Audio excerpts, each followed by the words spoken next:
JNTH 2122 BTech paper valuation complete అయిపోయింది. Marks entry కూడా complete అయిపోయింది. వెరిఫికేషన్ గురించి అయితే ఇంకా అప్డేట్ రాలేదు. అయితే సిబిటి ఎగ్జామ్స్ లేవు వీళ్ళకు. మరి రిజల్ట్స్ గురించి అందరూ వెయిట్ చేస్తూ ఉన్నారు. ఈలోపు వెబ్సైట్ 503 ఎర్రర్ చూపిస్తూ ఉంది. సో దాని గురించి ఇప్పుడు మాట్లాడుకుందాం. ముందుగా అయితే ఈ ఛానల్ సబ్స్క్రైబ్ చేసిన ప్రతి ఒక్కరు కూడా ఇందులో పాస్ అయిపోవాలని చెప్పేసి బలంగా కోరుకుంటున్నాను. సో ముందుగా మీకు ఏమైనా డౌట్స్ ఉన్నట్టయితే కాల్మీ4 యాప్ ఐడీస్ వచ్చేసరికి డిస్క్రిప్షన్ ఉన్న వాట్సాప్ గ్రూప్, టెలిగ్రామ్ గ్రూప్, ఇన్స్టాగ్రామ్లో షేర్ చేశాను. ముందుగా వాట్సాప్ గ్రూప్లో జాయిన్ అయిన తర్వాత టెలిగ్రామ్ గ్రూప్లో జాయిన్ అయ్యి ఖచ్చితంగా అయితే కాల్ చేయండి. సో ఈ ఛానల్ ఇంతవరకు సబ్స్క్రైబ్ చేసుకున్న వాళ్ళు సబ్స్క్రైబ్ చేసుకొని 1 లక్ష సబ్స్క్రైబర్ రీచ్ అవ్వడానికి మీ వంతు కృషి చేయండి. ఇక జేఎన్టీహెచ్ 2122 బీటెక్ రిజల్ట్స్ వివరం వస్తాయి 19th అనుకున్నాం.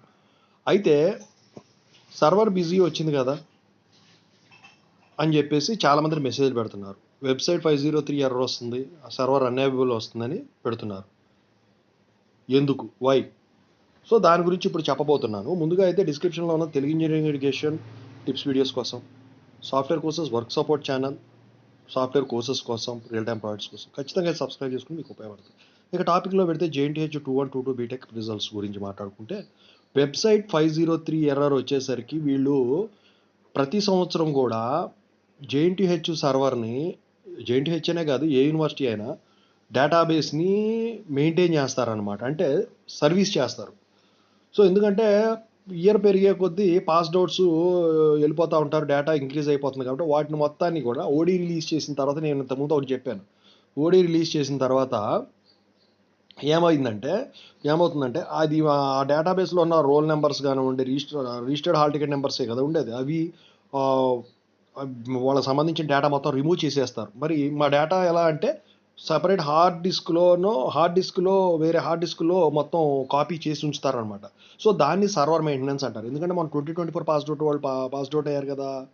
సో దానికోసం వెబ్సైట్ 503 ఎర్రర్ చూపిస్తూ ఉంది. మెయింటెనెన్స్ చేస్తున్నారు, దాన్ని సర్వర్ని అప్గ్రేడ్ చేస్తూ ఉన్నారు లేటెస్ట్ దానికోసం, డేటాబేస్ కానీ ఇవన్నీ కానివ్వండి.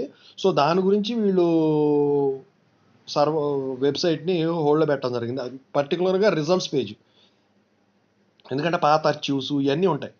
సో దాని గురించే ఆ ఒక్క రిజల్ట్స్ పేజు అనే కాదు కానీ మిగతావి కూడా ఇలా చూపిస్తూ ఉంటుంది అనమాట.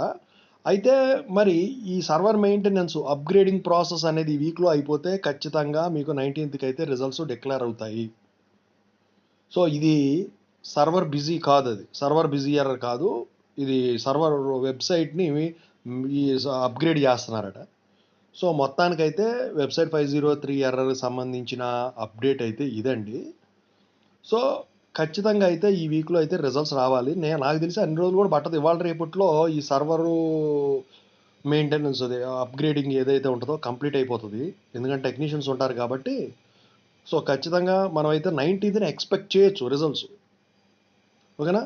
ఒకవేళ ఈ సర్వర్ మెయింటెనెన్స్ కనుక కంప్లీట్ కాకపోతే ఒక 2 రోజులు ఏమంటే డిలే అవుతుందేమో, కానీ ఈ వీక్లో అయితే మీకు ఎట్టి పరిస్థితుల్లో కూడా ఖచ్చితంగా రిజల్ట్స్ అయితే ఆగేదానికి ఛాన్స్ లేదు. ఎందుకంటే వెబ్సైట్ని యూజ్ చేసుకునే వాళ్ళు చాలామంది ఉంటారు. అది కాకుండా రిజల్ట్స్ నెట్ కాపీ ప్రింట్ తీసుకొని సబ్మిట్ చేసి గ్రేస్ మార్క్స్ అప్లై చేసుకునే వాళ్ళు ఉంటారు. 2 రోజులు పోతే వాళ్ళకి చాలా నష్టం కదా. అందుకని చెప్పేసి నాకు తెలిసి వాళ్ళకి క్లియర్ అవుతుందేమో అని. సో నేను వెబ్సైట్ వర్క్ అయిన తర్వాత మళ్ళీ వీడియో చేసి పెడతానండి, ఓకేనా. సో ఇక రిజల్ట్స్ డిక్లేర్ అయిన తర్వాత మీరందరూ పాస్గా అయిపోవాలని చెప్పేసి సబ్స్క్రైబర్లు అంతా కూడా ఈ ఛానల్ సబ్స్క్రైబ్ చేసుకున్న ప్రతి ఒక్కళ్ళు కూడా పాస్ అయిపోయి మంచి పాయింట్లు తెచ్చుకోవాలని నేను బలంగా కోరుకుంటున్నాను. సో ఇంకేమైనా డౌట్స్ ఉంటే కాల్మీ4 యాప్లో కాల్ చేయండి. I wish all the best. Thank you so much.